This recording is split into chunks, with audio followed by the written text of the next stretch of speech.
Oh. Hey. It's actually perfect timing. Oh? The fortress is empty. All my furbolgs are gone. Oh, there you go. Yeah, no, it's nice and quiet. Resident Furbolg and Fortress Master. Yeah, that's me. It's super awesome, actually.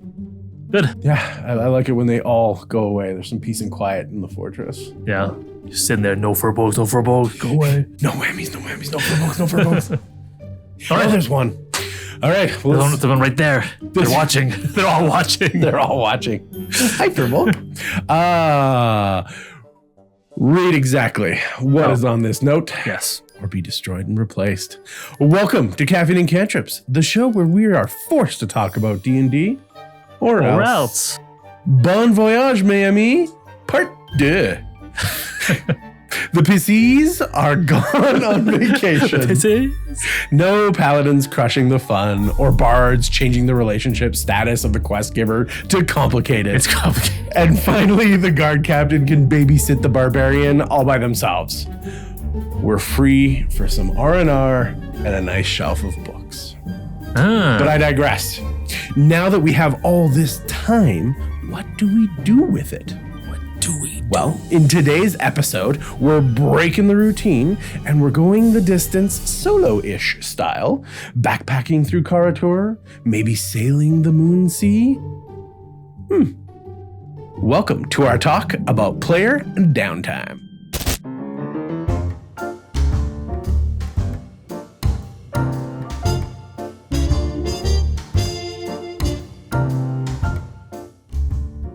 Hey guys, welcome to Caffeine and Cantrips. Today we are talking about player downtime, the second part, I guess that's part 4, but the second part of continuing the talk that we did last time, downtime from the DM's perspective. Now we're going back across the screen to the players. I am Byron. Oh, I'm Sean. Just in case you get us confused, left guy, right guy. Right? Yeah. But no, today we wanted to kind of bring in the other half of the conversation and really talk about what the players can do during their downtime to maximize the experience across the pillars. Okay. All 3 of them. Oh, them pillars. Maybe 4, because we have 4 around here. Yes. But, yeah. Anything you want to add before I dig in? I don't know. Let's talk about why we want to talk about from the player's point of view. Because I think there is so much more than you can do than what is in the source books, like the DMG, Player's Guide, and Xanathar's, right? For me, I'm interested in this topic just because I wanted to start a conversation with the community and the greater YouTube and D&D realms out there about how exactly we can make the most of our downtimes. Because it is more than just making a couple scrolls, right? Like, I don't know, researching about white dragons or whatever, right? So it can be. Yeah, so I'm excited. I'm excited. Well, as Wizards of the Coast is consistently vague and they run a little short on their full descriptions and what they can do. Just a little bit short. Not to limit the players, but also it doesn't really give us any boost. So that's why we're here talking today. And I'm going to dig right in here. So I think that to start off, I want to talk about pretty much everything except the most important thing. Oh, that seems productive. Get comfy. So stay with us. Stay with us. I think that we need to see the picture. And really we get started with talking about character development because that's what downtime is for. Oh. And it's our time. If I'm a player. Okay. It's my time. It's my time now. It's your time. Do stuff. It's your time. That's right. Yay.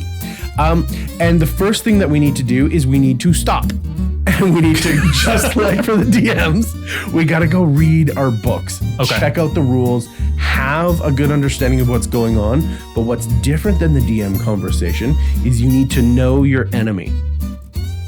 And the DM isn't your enemy, but at this point, he might be or she might be because we don't know what downtime rules they're using, what scope they've set, what's available in this tavern, town, they're kingdom. Still not the enemy. They're not the enemy. They're not the enemy, but I will identify what the real enemy is later.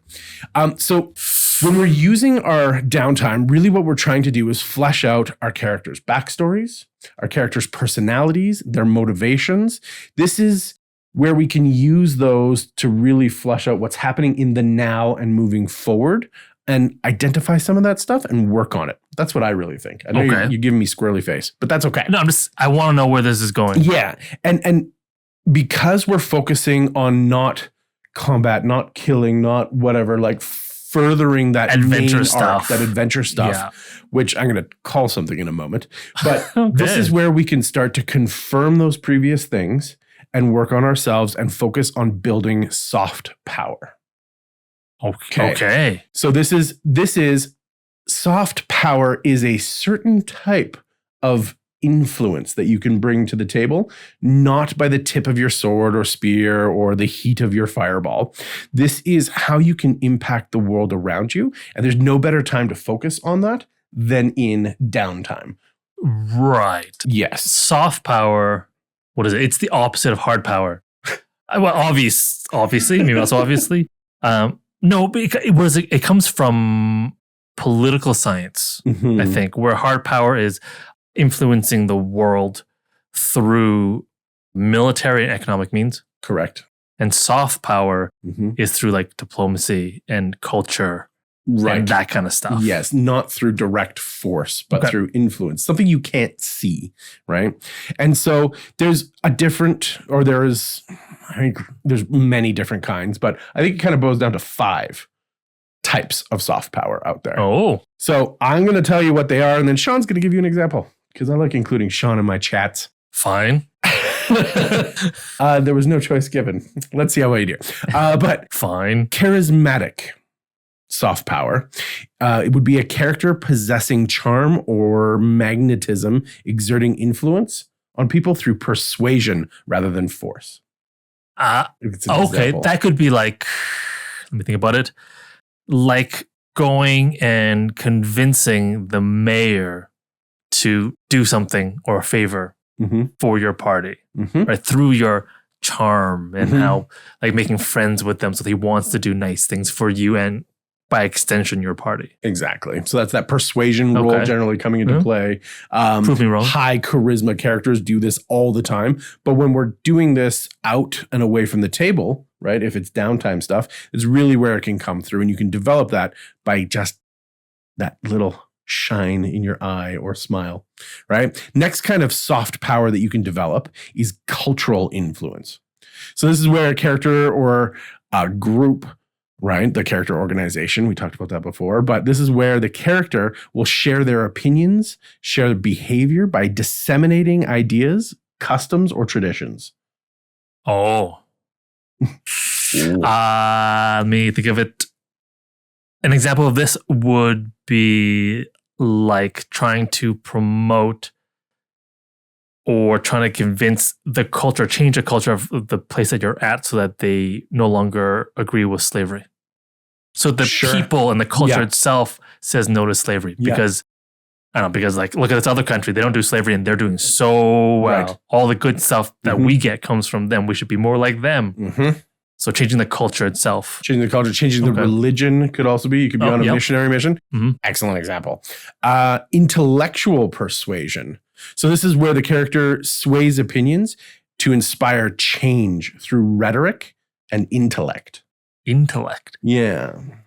I don't know. Would that be like someone decides to invent the printing press?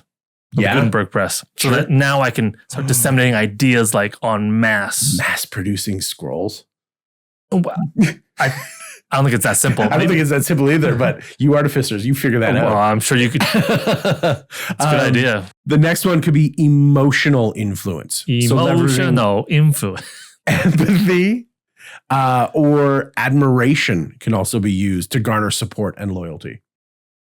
I'm a sociopath, so I don't know emotions. So this one could very much relate back to what you were talking about when you're changing like slavery in it. Like it sucks to be a slave. Like that world, that life is terrible. Look how we could promote everyone's if we follow that kingdom's.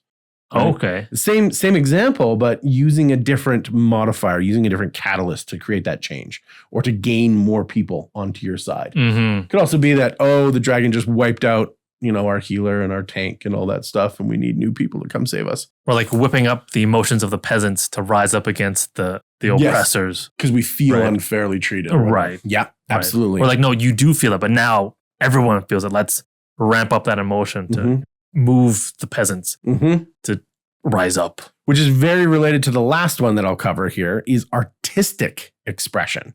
This is creating works that resonate emotionally and culturally, the combination of the two, to shape perceptions and values going forward.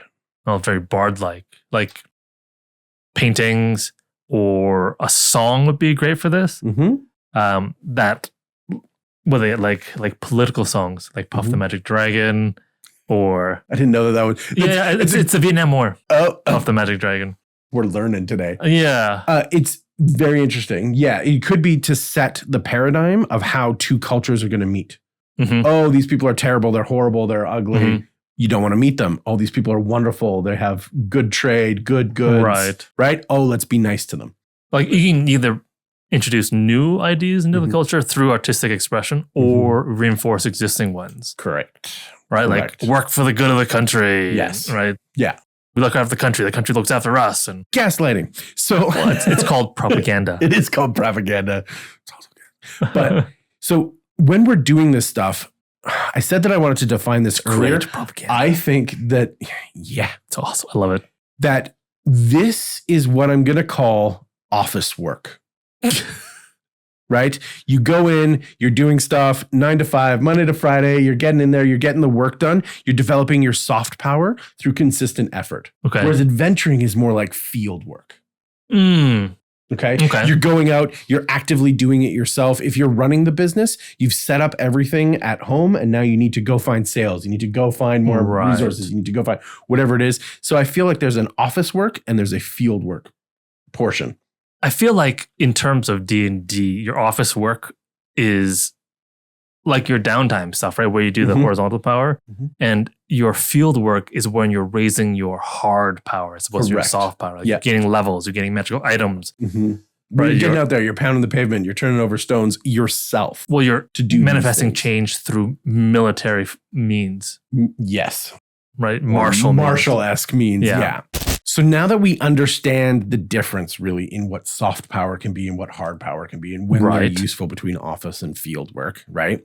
Let's talk more about what we can do in scope of those things. Okay. So first thing that we can focus on is forging relationships. Take the time to develop characters, NPCs, and relationships between PCs. You can join your solo-ish, right? You can join your downtime together to magnify some of the accomplishments that you can make, right? And maybe you can get over that time that I stole that 10 gold off of you because I needed a familiar real bad. So bad. Whatever it might be, rebuilding that relationship could be great. Right? Now, whether that's just involving each other in a conversation, sharing stories, going on a small adventure together, outside the main storyline can build it up. And I'll talk about that later. Okay. Right? Skill improvement would be the next one that I'm talking about. So this is taking the opportunity to develop your character's skills, whether that's going to be learning entirely new ones, like training with a mentor to get your level up if you're using those optional rules. Whether that's learning entirirely new skills, whether those are tool proficiencies or other kind of We have skills. opinions, apparently. We have opinions.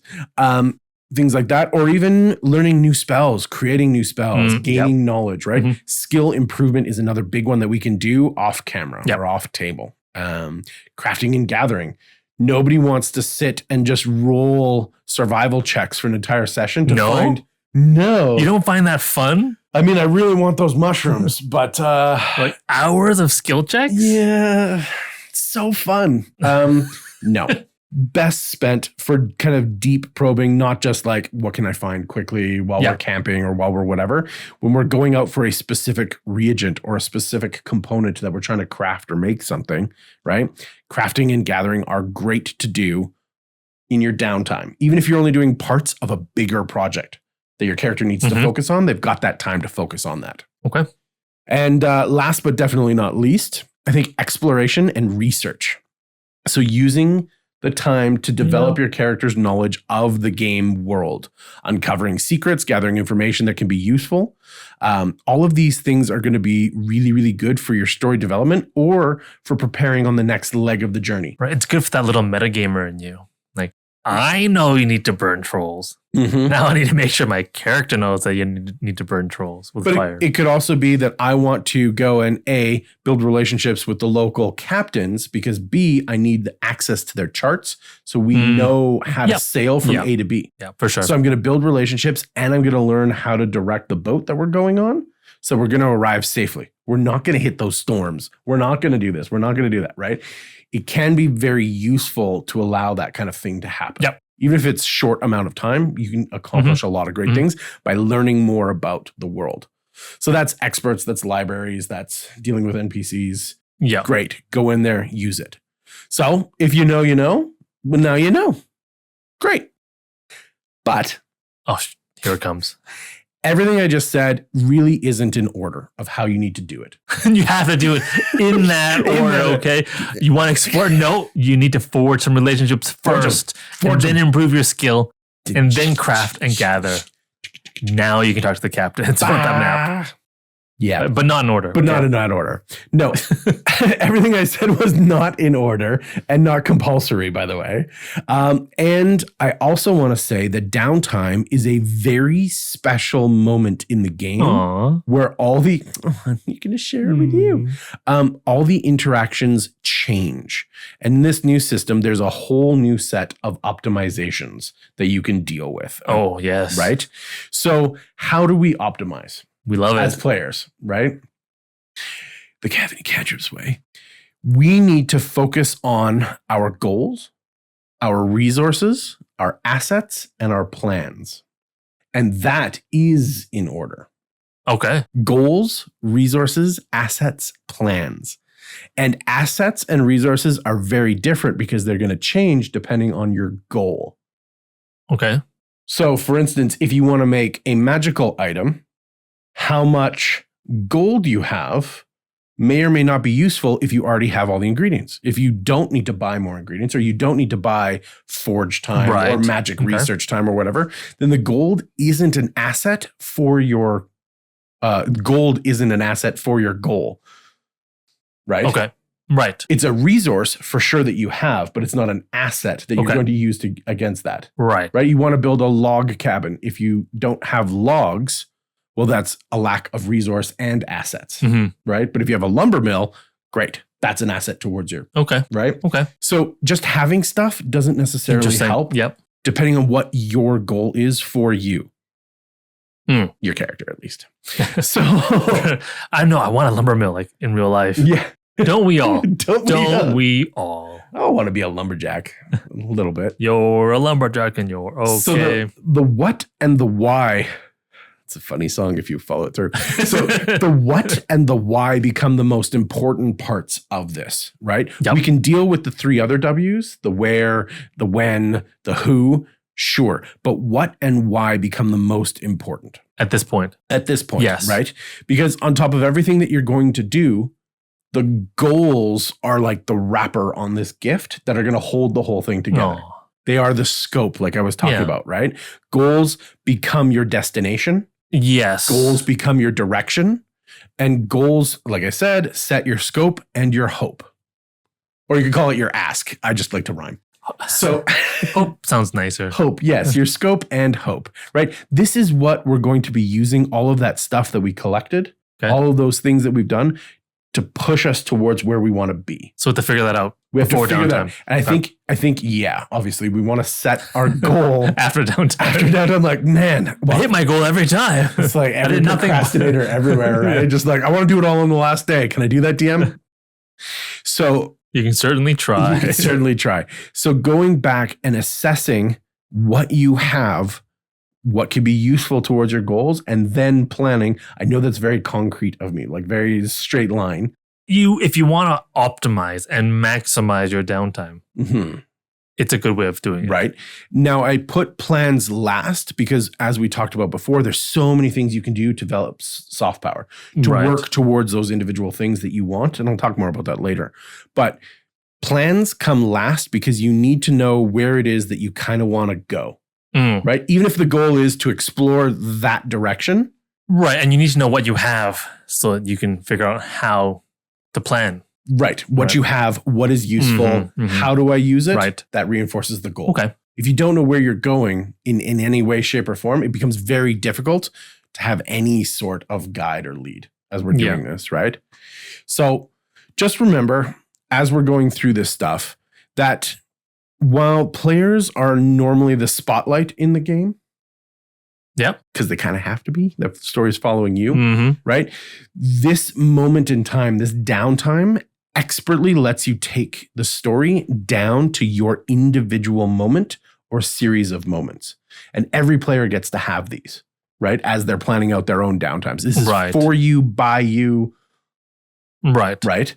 And so as we go and look at things like we talked about going mushroom hunting in the forest for an entire session, things can become too cumbersome for the table. And so these comparatively small kind of things that we need to accomplish can be tackled without being a nuisance. Right? They can be tackled off table, or we can put them into the downtime where we can express all of the desire and attention that we want without expressing the desire and attention that you need. Right. My character is going mushroom picking for an entire day. Do we need to role play that out? God, I hope not. Unless they're alive, maybe, and you got to talk to them and they're NPCs that you want to forward. But like that's all extra. But don't do that for downtime. No, we don't want to talk about every hammer swing as you're making your own new sword, right? I can give all of that desire and attention in one sentence. I'm going to go craft my sword by hammering out the blank steel, blah, blah, blah. Great. Done. Next day. Right? But my character was fully attentive, fully planned it out. Right? So make plans, ask for too much reasonably, right? But push it a little and have fun. This is where you can flush out the non-combat stuff. So when you come back to the table and we get to shoot the monk, you can get to shoot the monk and show off all these cool new things that you have developed. Well, it's also ask for more because it's arguably the safest time to do anything. Yes. Right. You're probably going to get, you don't have time for that. Not, you fall and take this many D6. Right. You have 10 days of rest to recover. Then probably not. Exactly. Right. Exactly. So that's my basic overview of downtime, soft power, develop yourself, and what's most important when you're trying to figure it out. Shooting the monk. Except for the most important thing. That comes later. Shooting the monk? Oh, no. I shoot the monk like every day. I think you should shoot the monk. Yeah. Right? If you guys don't know what shooting the monk is, it's the monk has the ability to catch arrows. So DM should shoot the monk every now and then so he gets the chance to catch that arrow and have fun. Just like how shooting the monk is like the like and subscribe button being there to be pushed. So you should shoot the monk. And let the like and subscribe button have its day and have that fun. Super important. Every DM should do this. Every player should do that as well, I think. And if we say shoot the monk one more time during this podcast, someone will win $1 million, I'm sure. Oh, I'm sure. Even if we don't, I think someone's going to win $1 million. Well, that's cool. That's a nice basis to work off of. Okay. I really like what you're talking about, forging relationships. I think I'm going to dig into that. Yeah. I figure you might. I'm going to call this section, don't waste your downtime. Don't waste your time, your downtime.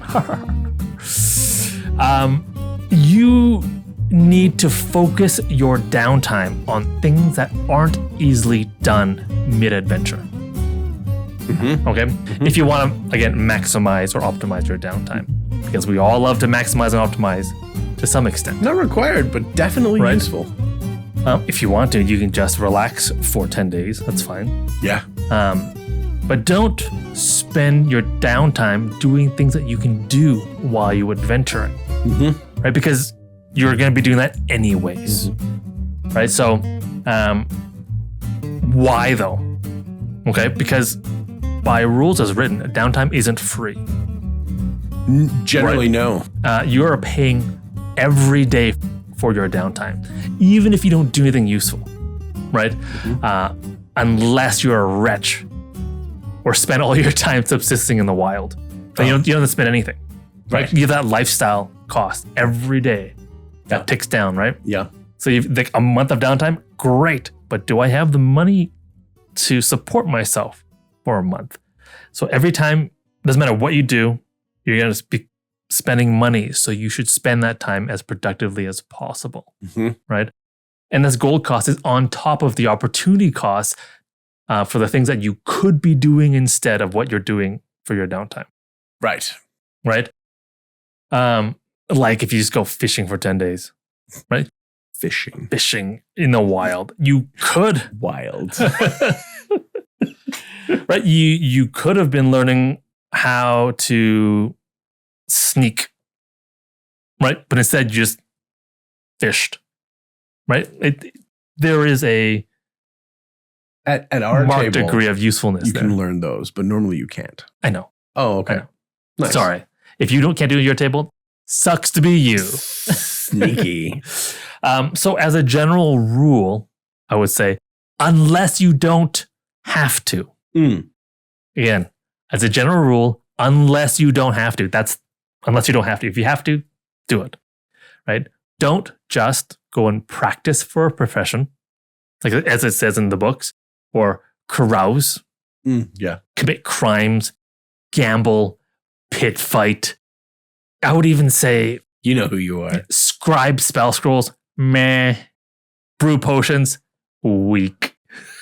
Relax. Hot take. Wow. Yeah. Yeah. Hot those take. last ones are hot takes. And those ones are opportunity costs, kind of.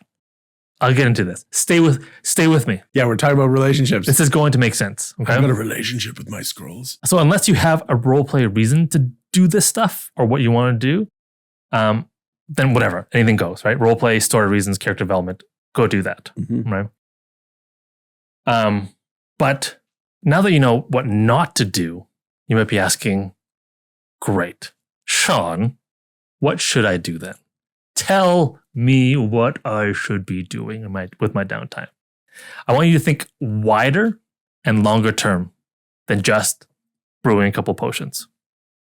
Wide and long. And like I said, Byron here touched on the building of relationships.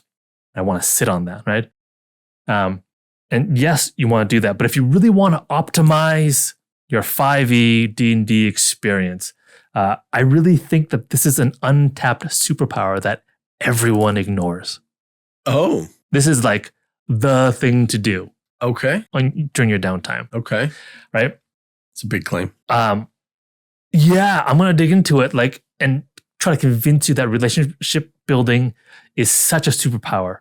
And you really need capital letters, capital N, capital E, capital E, capital D. You need to consider doing this with your downtime. All right. Shovel the dirt, my guy. And to get started, I'm going to go somewhere for a second here. I'm going to go somewhere for a second here. And I want you to follow me. The bait and switch. Okay. Yeah. I'll come back to the downtime. Okay. Promise, make it square. Okay. They say that time is money. Time is money for all you WoW fans there. I heard that. In this world, what most of us do is trade our own time for money. Right? I go work at McDonald's, flip burgers, spend 8 hours, and I get paid for every hour that I work. Yes. Right. But you only have 24 hours of the day. And most of that time, is unusable for making money. We're sleeping, we're breakfast, showering, all that kind of stuff, right? So the amount of money that we can make is limited by the number of hours we can trade for it. Right? And the only way to make more is to make each of our hours worth more money. Right? Okay. And that's good. And that works. But is there a better way? Of course there is. Right? The next better way is trade other people's time for your money. Okay. This is what businesses do. Okay? In this way, you're not limited by your own measly 8 hours a day to trade for money, right? You can use all your employees' 8 hours to trade for money. Right. Right? Right. And trading your own, in that first example, trading your own time isn't particularly scalable compared to trading other people's time. Because I can have 8 hours, 10 hours, or 10 8 hours a day, right? I can get 15 8 hours. I just need to hire more people and expand that business, right?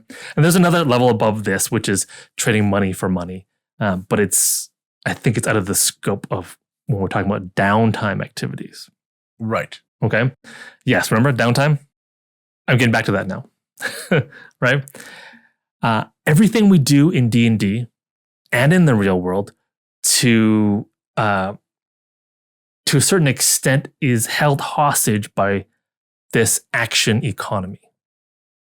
Funny. Right? Okay. Especially in 5e. Oh, right? yeah, no. Action economy is a thing. And in downtime it is, and in real life it is too. Sure. Right? Sure. And typically during adventures, we're trading our actions, time, in order to manifest change, money. Stabbing. Yeah. In the campaign world. Yeah. Right? And when we cultivate relationships during our downtime, particularly with NPCs, we are cultivating the ability to trade NPC actions to manifest change instead of our own actions. Okay. Okay. Right? That's the other people's time for money. Right. Right? Other people's actions for change. Yes. Right? Yes. And just like the trading, we talk about the other people's time for money, it's a distinct step up in its scalability of the change that you can enact in the campaign world. Okay. By leveraging NPCs. Yes. Right? Yes. So in this way, your NPCs, that the relationships that you cultivate with NPCs can work to further your goals even after your downtime is over and you're chasing down that next MacGuffin. Right? This is why it's so important. This is why I want to stress that this is what you should be doing every downtime.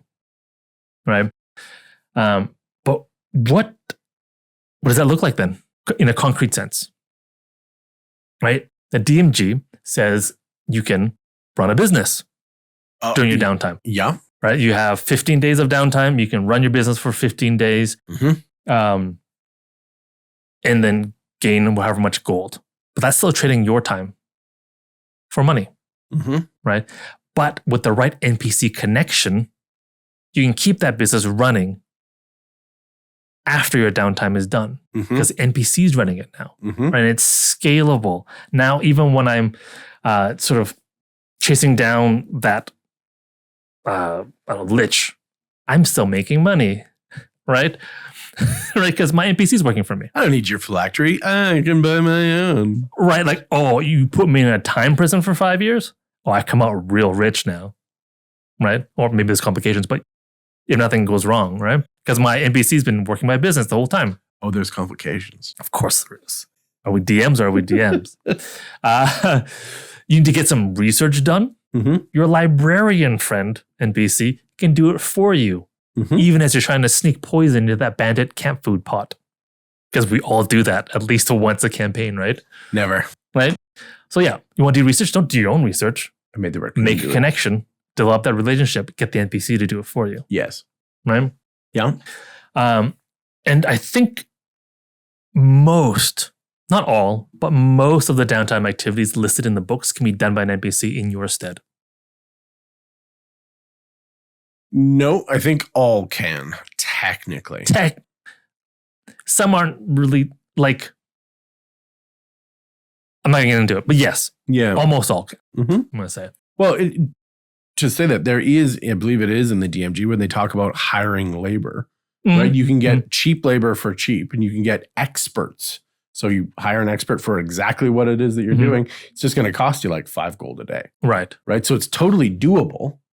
as you pay for their lavish lifestyle. Right. But it's totally doable that you can be completely hands off if you've got the bankroll. Oh, you want to really abuse this? You can have a relationship with an NPC and make that NPC develop relationships for you. So dumb. Sure. But people do it in real life. Yeah. Right? Hire the bards. Yeah. So, in a sense, I was wrong when I said, don't carouse, don't commit crimes, don't pit fight, don't gamble, etc. Right? Feel free to do those activities. If it will let you develop the relationships that you need. Right. Right? Because you can do it at the same time. Any of the activities, you can develop a relationship with an NPC at the same time. Right? So, and now that you know this and the power of this freeing up your own actions to do stuff, I would say go and really build those relationships, or else you'll be passing up on the greatest superpower ever in 5e. Best class feature you never got. It makes sense when we're talking about that optimization and to really magnify what you can do in a downtime round, right? And if you've got more actions working, more time working in your favor, you're just going to get more accomplished. Yep. Right? Very simple. Right, like a goblin is just a goblin, but 5 goblins against one guy, it's very different, right? The Solts is level 1 little beasties, right? But yeah, it's that action economy. I like it. Yeah. I like it. And now that we've convinced you, let's go bigger. Let's go deeper. Well, we already went wide and long. Yeah. Now we're going big and deep. All right. And I'm going to introduce this idea. Well, it wasn't my idea, but I'm going to say that your tier of play should change how you think about your downtime. It's in the DMG, I think. Oh, okay. As a player, if you haven't read the DMG, you're not familiar with the tiers of play. Basically, the idea is that there are 4 tiers of play in D&D. The first tier, tier 1, is levels 1 to 4, and they call that local heroes. Right? Tier 2 is level 5 to 10, and you're heroes of the realm. Tier 3 is levels 11 to 16, and you're masters of the realm. Tier 4, levels 17 to 20, and they call it the masters of the world. Right. By that point. Yeah. Right. And earlier I talked about manifesting change in your campaign world.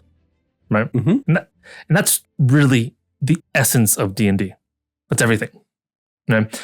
As players, DMs included, all we want is to come together and manifest change in an interesting and entertaining way in a campaign world. That's all we're there for. Well, if you boil down exactly what we like and enjoy, yes, in D&D, yes, strip it down naked, yes, that's super it. reductive, yeah, right. So whether it's fighting, skill checks, role play, or downtime, they're all just different ways of manifesting change. Okay, right, yeah, in the world, and your current tier of play affects the scope of that change. Oh, yeah. Oh, yes. Right? Yes. So just like your scope changing with the tier of play, your downtime activity should also change in scope. And they will by nature. Okay. Okay. I'm curious for more. Right. So building off that relationships idea, we should be broadening the nature of those relationships that we're developing. Okay. Okay. Between those tiers of play as we move through them. All right. Okay. At tier 1, local heroes, right? It is very appropriate at this time to develop relationships with single NPCs. Yes. Right? You're just at that scope. Right? Oh, I'm going to meet the mayor. This is a merchant that I want to develop a relationship with because I want to move in that direction. Okay. When you become heroes of the realm, though, tier 2, it's time to start thinking a little bit bigger than that. It should be. Right? Start framing your downtime around building relationships on the level of guilds and organizations. At tier 2, you're saying? Yes. Okay. Right? You are now a part of heroes that are beginning to have the ability to influence and make changes at the level of affecting like provinces within a nation, right? And cities itself. Like you're beginning to take that step forward. You're not just saving a town or a family. Now you're affecting like cities, right? And in extension, sort of the nation itself, right? If you haven't yet, take a peek at our episode on organizations. Oh, okay. 43? 43. I'm onto your tricks. I'm the DM. I know everything. Yeah. So think about merchant associations, My tricks. barons and baronesses, adventuring guilds, etc. Those types of relationships now, not just single NPCs anymore. Okay. Or you do have relationships with single NPCs for the purposes of developing relationships with their associated organizations. Key NPCs. Yes. Yes. Right. Okay. Okay. I don't like their naming of the different tiers, but yes. That's how they name it. It's just so vague, right? Yes. But yes. Yeah. Keep going. Keep going. Hurt me more. And when you start developing relationships with organizations like individual NPCs, this gives you the tools to affect change while you aren't around. Right? Yes. Yeah. Our organization's talk will help. Yeah, for sure. Your affiliated organization or can do all the things that you aren't able to, right? When you're not there, like hunting down an entire bandit group.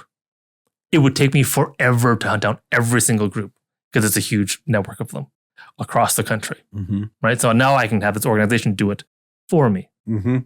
Because it's good for them, it's good for me, whatever. Or spreading your faith, right? Me going in like just preaching to individuals, right? Not so much. I can get my entire churches to preach for me, right? You want to prevent the disenfranchisement of a certain group of people, right? From joining a evil cult. You don't want them to join the evil cult. Maybe I need to get this church people. You help them so they're not so desperate, right? Or maybe the merchants, right? Help them so they're not so desperate, so they won't join this evil cult because they're bad. And I'm trying to stop them, right? Because you can't do that just as a single person. Right. Like your scope is just not big enough. Yes. You need a group, an organization behind you to do that for you. Right. And if you're particularly forward thinking about this, you might have already formally grouped the NPCs that you've been developing from levels 1 to 4 into an organization of your own. Formally.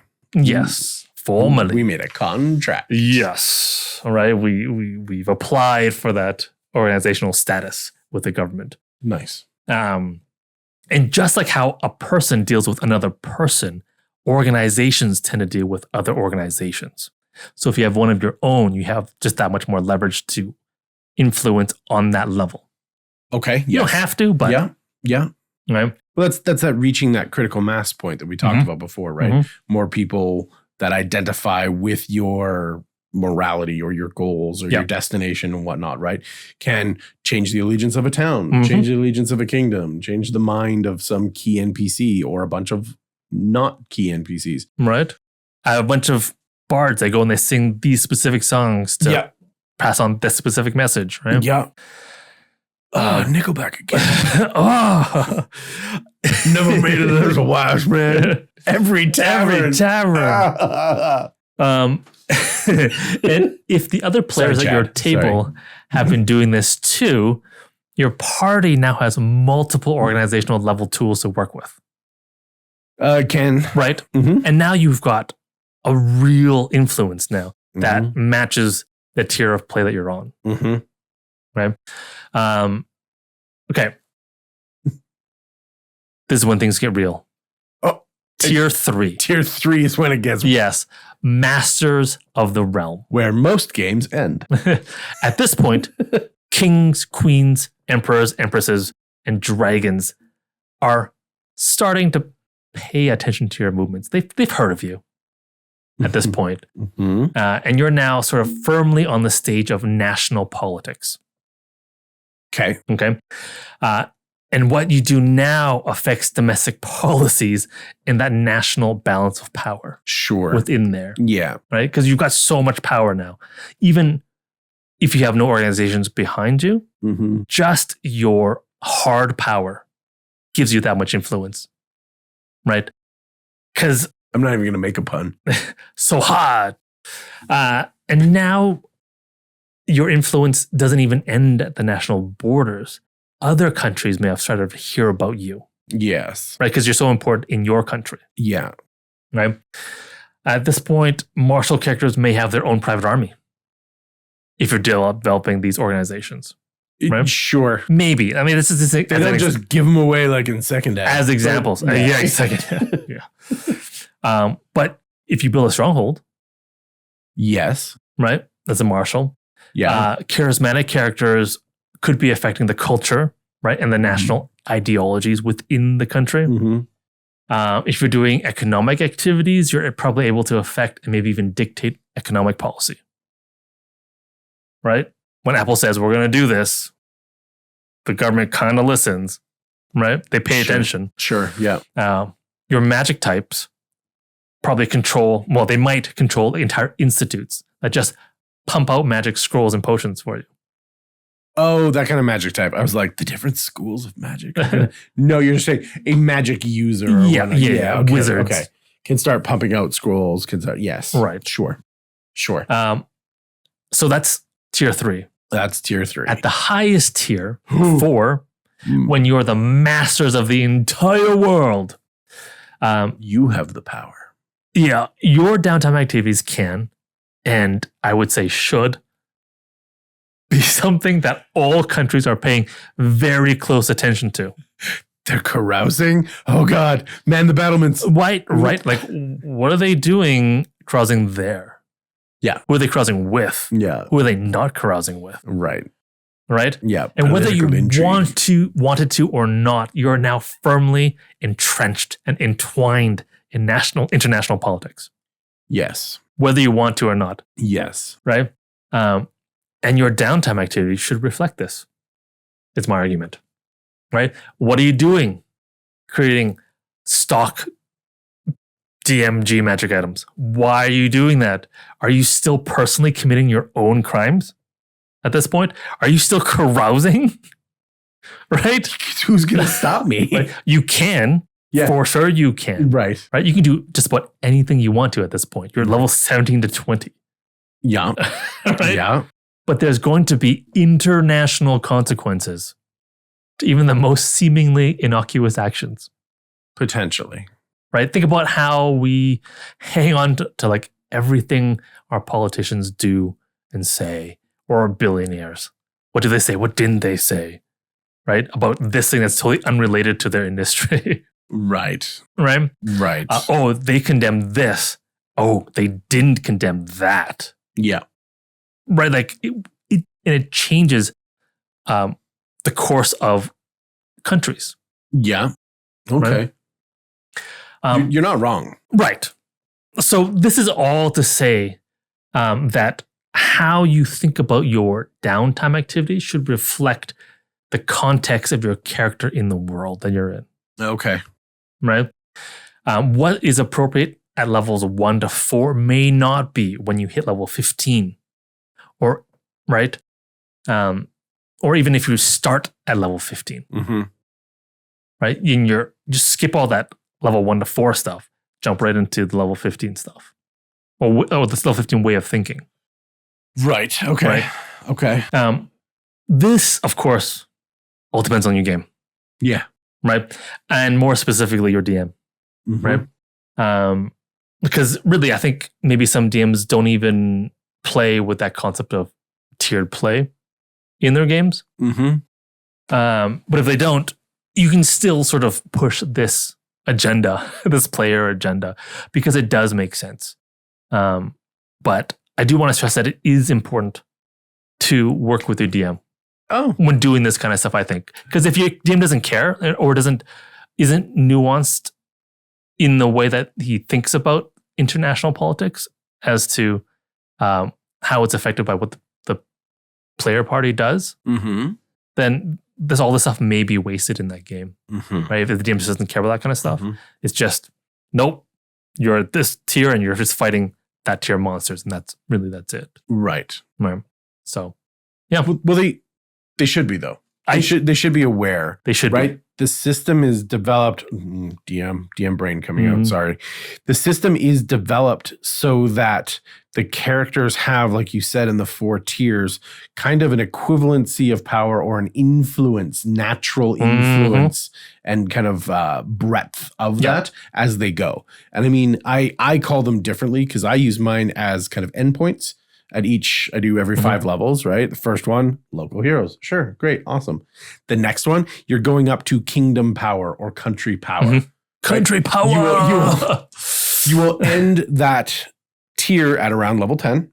Great, awesome. But you're big enough to be known from one border to the next. Right? You are known because of what you can do in there. You are a hero to those people. Or a villain. Famous, infamous. Up to you, right? Tier 3, multi-kingdom. Yep. Multi-country, right? Now we're not just dealing with one, we're dealing with the politics of multiples. Great. Master of the realm. I don't know what a realm necessarily is because it's not defined in a way that's palatable to me. Yeah. Right? Masters of the world. Okay. I would say that, yeah, in your 4th tier, that's what you are. You're becoming a kind of global powered guardian. Well, even at the upper limits of tier 4, the deities are paying attention to you. Sure. Right? Because what you do matters to them too. Yes. It affects them now. Yes. So your scope is as big as it can get. Well, and this is also where your scope being as big as it can get becomes very, very difficult if you have a grasshopper player and an ant player. Yes. Right. So for clarification, if you've got grasshopper, that's not a good teacher or not a good student. It's the idea of that kind of fable where the ant works, and comes out with a ton of food for the winter, and they survive. The grasshopper lounges around, blah, blah, blah, blah, blah. And they don't have any preparation. So if you have a character who has been maximizing their influence, maximizing their relationship building, maximizing their organizations, building businesses, taking over towns, taking over those businesses, becoming an organization head, key figure unto themselves. And the other guy has just been carousing the whole time. Right. Or even just creating scrolls of cure wounds. Listen, scrolls can be real powerful. I'm not saying they're not. They're directly attached to being a hard power thing, unless you're using them to trade as an asset or whatever. I don't know. It's a business. But for sake of argument, you can have a real disparity going on if you have people who have very different mindsets. And more on the DM side, like we talked about before, you have to watch that. And that's not to say person who's being effective, person who's optimizing, person who's being productive, I'm going to slow you down. But it is kind of a point to say, hey, person who is not, I want you to know that these changes are going to be magnified the farther into this game that we go. Should we hit tier 4 play, there is going to be a massive difference. And whether that massive difference is just in your bankroll, right? Just in the coins jingling in your pocket, or that's who gets invited to the ball, who gets invited to the fancy island to go be a diplomat or a politician for this country. You go, oh, well, one of you is the diplomat and the other one is the bodyguard. Well, it's a good time to do the buddy system and bring someone along with you. It absolutely is, right? And that's why, tongue in cheek, I said it's a solo-ish experience. Because I remember my last campaign I played with you as DM, I was being to start a business, and it just happened that this other character just happened to join me when I went to talk to the merchant, and I was like, "Oh yes, I guess you're part of the plan now." Yes, because they came with me. Yes, right. So even if I'm sure that player didn't have any of those plans, but they would have been part of it. They would have, yes, just because they decided to come along for the RP. Yep. Right. Yep. And so that's why, and we've talked about that with organizations and stuff, why buddying up is good, negotiations, why buddying up is good. All of these things are awesome. But I think you've had enough.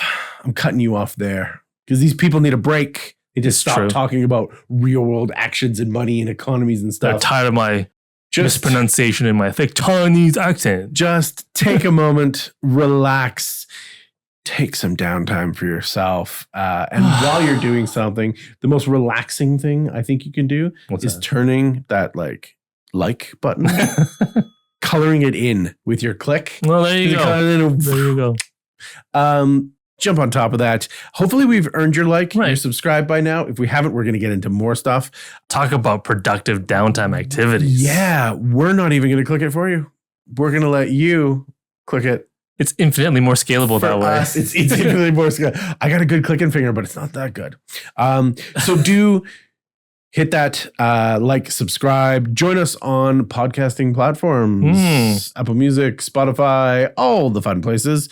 Google, of course, because we're everywhere. Check out our Patreon. And even if you don't subscribe, we really appreciate you being here. Yeah. So we've magnified what you're doing. We've talked about go bigger, go deeper, go wider, go longer. I want to take a very different approach to the most important thing. The most important thing that I did not talk about before in my overview. Getting back there. More important than NPCs and relationships. How dare you? In the game. I want to talk about how an artist cannot work without tools. And how you need to become the brush. Become the brush. Yes. So, we just talked about the buddy system. The DM is your friend.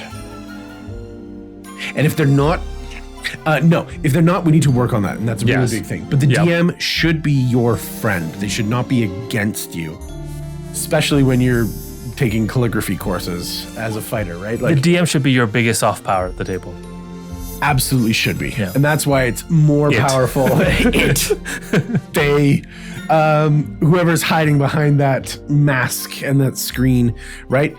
They should be on your side. They should be with you, right? So use that buddy system. That is the most important relationship. It's true. It's about the game, not in the game. Screw the other characters. Get rid of them all. DM. So DM above all. We talked about why goals are important. Okay? Oh, yes. So they are important because we need to set them, we need to prepare to do them, and we need to execute them. And not that kind, the other kind. I want to talk about the execution of our goals. Not that kind. Not that kind, the good kind. Right? Let's execute the vision. So first, when I started, I wanted to say you have to see the picture, right? We have to set our goals so we know what it's going to look like. Yep. Or have a very good idea of what it's going to look like. Yeah. Now we need to get in a little bit deeper on that. Even deeper. Wider.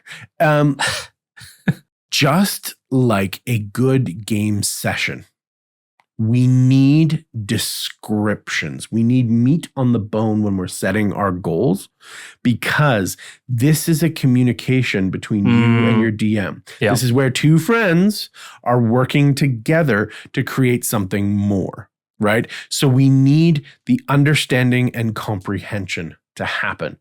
I need to express what it is I want to do.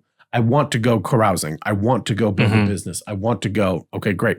They need to understand that as well.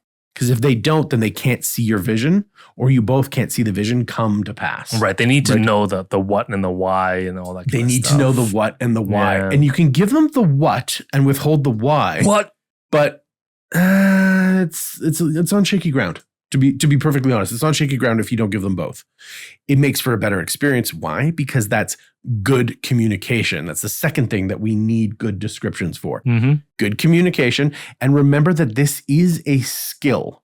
So people can be working on their good communication. Yeah, definitely. Not just communication, not talking about the temperature of the water cooler at work for 6 hours. And can I get that in writing? So this is a skill that you can actively work on. And we talked about this when we were talking about DM downtime, right? This is a chance for you to optimize that communication building time. Okay. Right? Because what we want is clear, good communication, right? Because what we need is thought malleability. We need creative interaction, and we need boundary respect. That's a lot of terms. Kind of vague. So what we need is, for the thought malleability, we need that thought not to be hard set. What right? thought is this? Like the plans? The goal. Okay. Right? Yep. My goal needs to not be hard set because I'm not entirely in control of what's happening in the game. Right. Especially as a player, and especially not as a writer, author, writing my own book, right? Yep. I can have a goal, but it can do stuff, right? So that's the malleability. What I think it will look like may not be what I get, right? The creative interaction is why it's not like I thought it was. Well, that's what's fun about it. Because too. multiple people are going to jump on it. Maybe I have buddies, PCs in the game that want to add stuff on. Well, it started off as a ball, but now there's a castle on this side. And then there's like a weird U-shaped tower. And then there's a tail. Why is there a tail? These sorts of things happen as we collaborate to create what it is that we're doing. Right. Right. And so that boundary respect is also important, because if you have lines, veils, X cards, whatever, I need to say what it is and what it is not. Right. Right. And if I'm crossing any of those boundaries, I need to be able to pull it back. I need to be able to reshape that thought. Right. So it's like, you want to make everyone, all the bars in your country, clowns?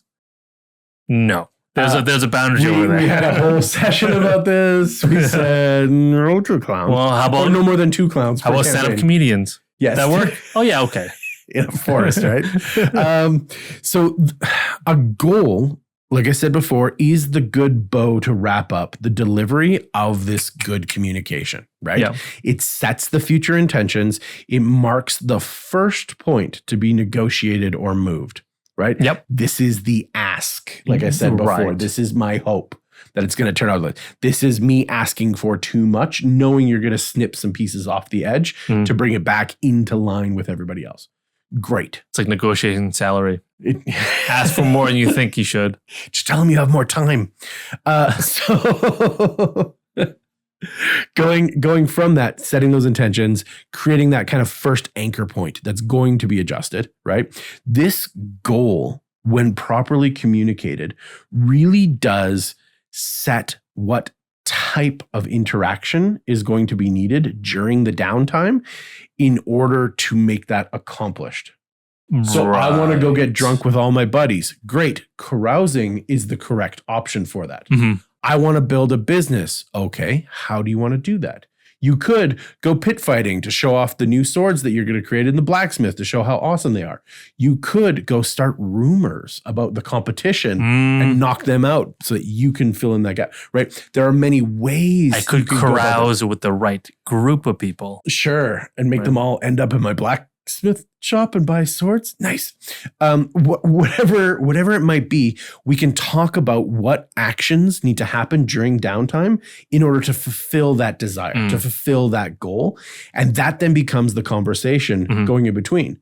Because maybe I see it one way, but the DM has secret stuff, has a better understanding of their own world. They always have secret stuff. Has a better understanding of the raw rules that you're playing by to say, oh, if you want to do that, this is the better path. Well, the DM also has a better vision of where the campaign is going to go to. Sure. So they can guide you in that much better. Probably. Yeah. Unless you're like true sandbox or something, right? Still. Like, generally speaking, they should have some valuable input to input as a buddy of this thing. Right. Right. And so we need to work with them for that. Right. So this is how we become the tool between the artist and the art. The brush. Or the brush. Or hammer or chisel or chainsaw. Is the DM the brush? No, you're the brush. Okay. You're the brush. Or we're all the brush. Oh, isn't that nice? Yeah. Yeah. Brush people. Brush people. So I also mentioned that this is a completely different part of the game. And you kind of segmented it out as well, downtime being one of the things that you can do, right? It is separate from adventuring. It is separate from all of the other stuff that's going on, right? So when we're going through it, I said before that we need to optimize it in a different way. You talked about this ever so lightly, but I want to like punch it back in. No matter what thoughts or schemes or plans or whatever it is that you have going on as the player, at this point in the game, giving more good information to the DM is better. Yes, I fully agree. Straight up, period, boom, stamp of approval, right? We can't have good communication if I'm hiding my plans. Right? I don't have to tell you everything. Like I said before, when we talk about the what and the why, maybe I don't tell you why this is important to my PC because I'm planning for that to come out in the role play at the table. But what is very important. And this is what I need to happen. Very clearly, this is what it is. Yes. I will add the meaning. I will add the intention, the motivation, the morality to it. I just need it. Right? And in that conversation, you could say, I do have a plan. No, I don't want to tell you right now because we're not at that point in this character story. I'm planning for the future. They're going to experience it as we go, right? That player and PC separation. Right? I'm going to DM my PC into this direction, right? Love it. So no more cards to your chest, right? Be open on some of this stuff. Oh, Care Bear stare. Now, why would Except that lion. I don't know why he's not a bear. Well, there's like a raccoon and there's an elephant. Yeah, they're like Care Bear adjacent. Listen. Braveheart, I think, is. Tell me in the comments if I'm wrong. But it's not a bear. Unlike the Care Bears, who we all thumbs up, why wouldn't you want to be open? I just said you have to. Well, why wouldn't you want to be? There are reasons not to be open. Perhaps your history, you've never had good luck with this. You've never found that downtime is ever kind of worth it. You just want to get through the story, get to the BBG, finish the campaign, move on to the next one. Right. Okay, great. Maybe you have previous interactions with this or a different DM where it didn't go great. You asked for something, you got something completely different, or a jack in the box that just kind of scared you or whatever. Maybe it was poor communication. Maybe your skill set wasn't up to the task to express what it was that you saw as the artist, using the DM as the brush to make it, right? Whatever's happening, right? It didn't work. Maybe it's just trust. Maybe I don't trust you with my vision. And so I'm not going to eloquate it. I'm not going to give you the information you need, right? The good news is that we can repair all of those things. We can fix those things because we're not in the past. We've learned those lessons. These are reasons to not do it. No, they're reasons to do it better. Do it better. Because you can. We're here to help you do that, right? So that's why you're here. Yeah, exactly. So because it can be repaired, because you know that maybe your history was bad with it, maybe the DM is bad with it, maybe their skills need to be upgraded, right? All of that was just trust issues. So why should you be open? Here's the counterpoint. Why should you be open? Because your game will be better. Period. If you're a better communicator, in every single way, your game will be better. Done. Thanks for listening to Caffeine&Cantrips. That's the end of the series, folks. Yeah. We're done. No more podcast. This is the last one. It's not. He lies. No, your game will be better. You will get more out of it. You will put more into it. In all ways, it will be better, right? And additionally, you will have more power. We're all power hungry. Right? You will have more influence. Well, it's saying we have more power. It seems bad, but what it really is you just have more ability to affect change. Exactly. Right? Which is everything we talked about in D&D. It absolutely is, which is exactly like we talked about before. Soft power, right? You're improving those relationships, whether you're doing it through charisma, through culture, through art, through intellect, whatever it is. I know I missed one. Which one did I miss? Jump in the comments. Trust. Whichever one it is, No, we talked about trust. The idea is that we need to get in there and expand more through our relationship with the DM, with the buddy system, with the information, right? And understanding how to create a goal in this game, right, is going to work very heavily with them, right? And I said before, know your enemy. And it's not the DM, it's those harmful unknowns that are going to create confusion, create disinformation, create a wrong idea miscommunication. A miscommunication. Yeah. That is the enemy, right? That is what we're trying to prevent through taking our time and blowing these subjects apart so we can pick at them very dutifully. Yes. Right? And now that you know that they're everywhere, because we're trying to do crazy things. We're never going by the book. We're never asking for too little. Right? These are important because we want to push. And you can make 5 scrolls. No, I just want 1. I just need 1. It costs the same. Well, no, I just want 1. What do you want to do with the rest? I'm going fishing. You can get 9 fish. I only want 3. Yeah. Huh? Okay. No, maybe that's you. Maybe that's what you want your character. Maybe that's your character and not you. Whatever it is. Roleplay reasons. Roleplay. Yeah. Unless you have to, right? So they're everywhere, these harmful unknowns. And so by using good communication, by giving good information across, this is how we eliminate the harmful unknowns with clarity. Lighting the dark. We sit on communication a lot in this podcast. It's because that's what we're doing. We're doing it right now. As much as D&D is all about influence and change, it really is just communication. You can't do it without the communication. That's all it is. Right? And you get more of what you want. Yeah. But anyway, so good communication needs to go both ways.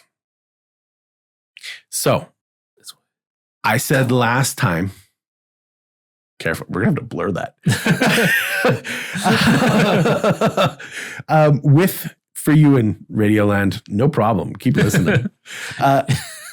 So I said last time that if the DM isn't getting enough out of you, if you're just carousing the whole time, maybe there should be more. They can ask for more, if not demand more, right?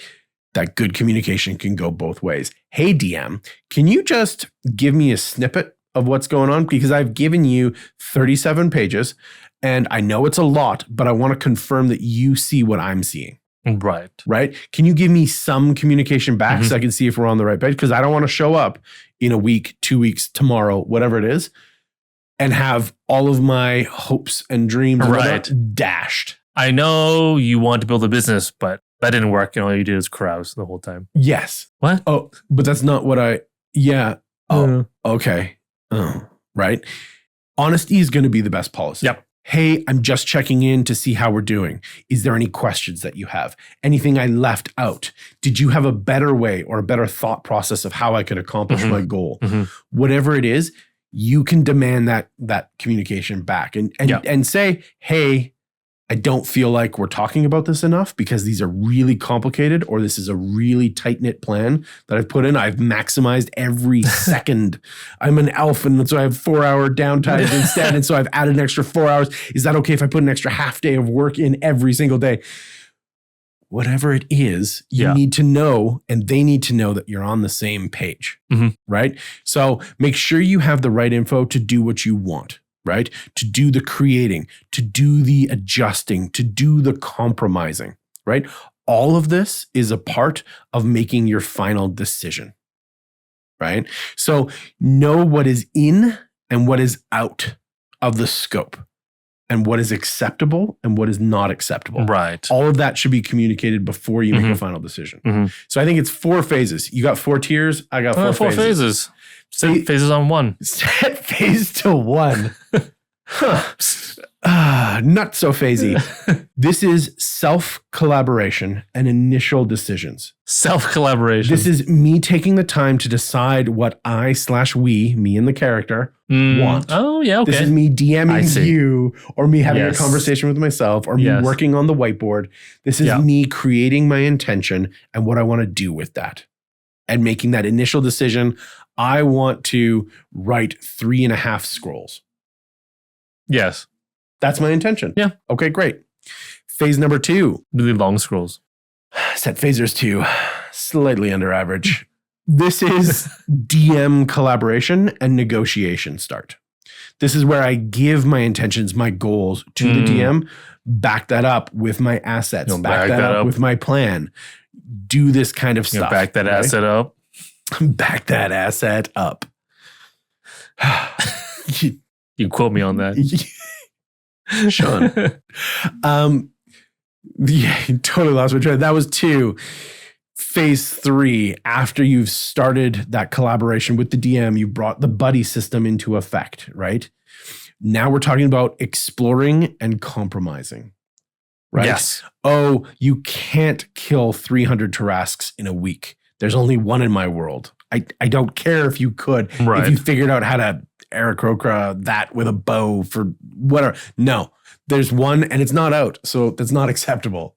I just want people to see it. So can I make fake ones and kill them? Oh. Yeah. I mean, you're an illusionist. You're an illusionist, I guess. Yeah, sure. Great. Or you're not an illusionist. So you're going to have to hire one, right? We're figuring it out. We're probing in, we're exploring, we're compromising, preferably to get as close to the goal as possible. Yes. Right? That's what we're trying to do as a collaborative group. Phase 4, this is the easy one. This is your final decision and awaiting your exciting outcome. Because it needs to be exciting for the player. It needs to be impacted. You, the player, we're talking about the player side of this, right? We know what we're asking for. We know what we've put in there. But we also know that there's entire tables dedicated to problems, issues, things that happen while you're working on the thing that you want. Right? Entire tables. Yes. Or the DM's just going to look at it and make their own. That's like tables that you roll on. Yes. Okay. Like D&D player tables. Dedicated to problems like, whoa. While you were building a business, the other table, the PvP table was coming. No, tables as in to decide random effects and chances of stuff, right? So something's going to happen. You're not going to get exactly what you ordered on the menu, right? And that's a good thing. That keeps the game alive. Because if we got exactly what we wanted, once again, we're an author. We're a writer. Yes. We're not playing a game together as a team of players. So we can be excited about what's going to happen, what's going to come to fruition, what extra baggage or hooks. I had to throw in hooks here at the end because that's what we want. That's what we need. That's what keeps the game interesting. Right? We don't want to be a Mary Sue. We don't want to be the same at the beginning and the end. We want that change and stuff to happen. We kind of want to be Mary Sue's, but we don't enjoy it. I think we desire it, but we don't want it. Yeah. Right? Because it's ultimately boring. It's ultimately boring. For most people. And if I want to eat lots and lots of donuts all the time, but I won't enjoy it. I really won't. After a certain point, it's just fancy dough. So the narration and the planning come together to become the artist, right? The narration, the DM, and you, the planner, come together to be that. The work that you have done together, that communication, that compromise, that building, that becomes the tool. Right. That then expresses the art that you've created together onto the canvas. Oh, that's beautiful. Oh, I like to throw metaphors. But that's what it is. You need to be the brush and the artist, and you get to live on the canvas type thing. If you do it on the canvas. If you do it. If you don't do it, then it's nothing. Just carouse for days. We didn't put anything in. We just went fishing for 10 days. And that can be fun too. Sure, if that's what you want, that can be fun too. Now an army of fish, guys. I didn't tell you I could speak with fish. That was like a ranger. But Aquaman. In second ed. Yeah, you could like have a parliament of... Anyway. So dumb. Fun downtime stuff. Be a ranger, talk to fish. So that's really, like I said, that's the most important thing is talking to your DM, sharing your vision, sharing your plan, right? Know that there's an important difference between the office and the field. That's traffic. right? Yes.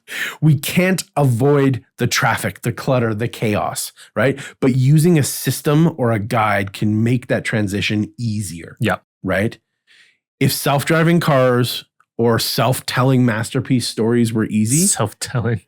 then they'd be everywhere. Yep. They aren't. A self-driving car requires thousands of hours to figure it out, even for itself. Yeah. Right? It doesn't just happen. So there's another reason then to rely on the hard work that we do to make things better. Mm-hmm. It's not just up to the DM to make you, and I mean you, the best story ever. No, that would be boring. Just read a book. Boring. It would be boring. Read a book. There's some play great video books game out there too. Yeah. But we're here to play TTRPGs. Exactly. So if they can't make it without you and they can't make it without your help, the harder it becomes, the less likely it becomes. Right. And that's a fact, Jack. And you end up just committing crimes for a month. And then one crime, because you got to do all the planning. Oh, one big crime. One big crime. Yeah, technically. I guess you could do. I stole that guy's 9 fish. Ha!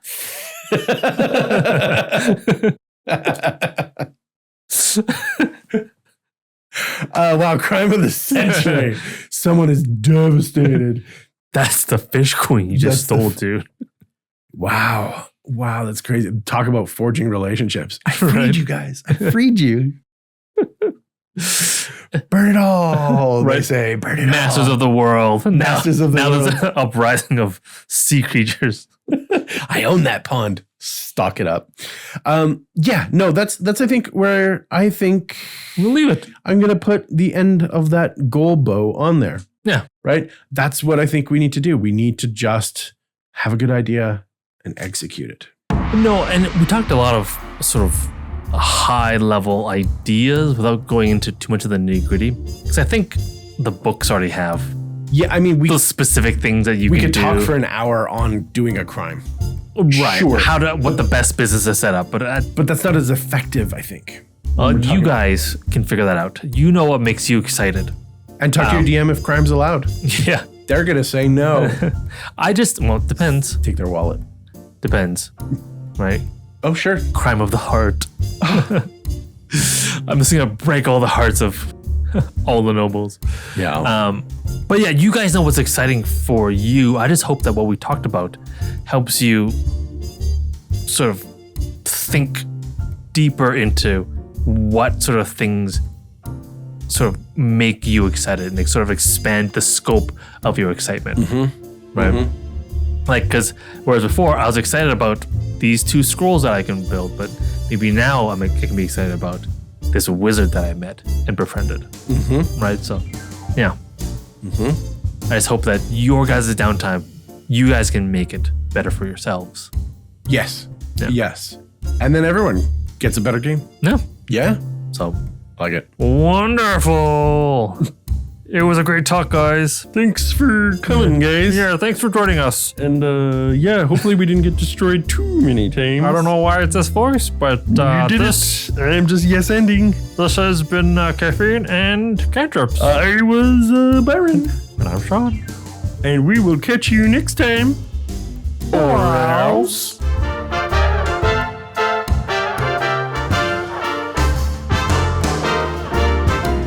I don't know why the voice. Why not?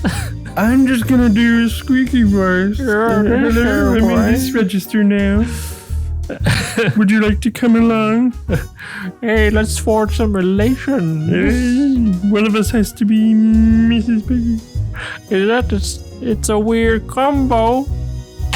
It's a little bit one of us could be evil Kermit. Evil Kermit? Well, you have the mole on your cheek, so you're evil. Yeah. Oh no. Oh, I'm so evil. Peasant cannon, guys. For my downtime, I'm going to destroy the moon with my NPCs. I hope there's cats over this.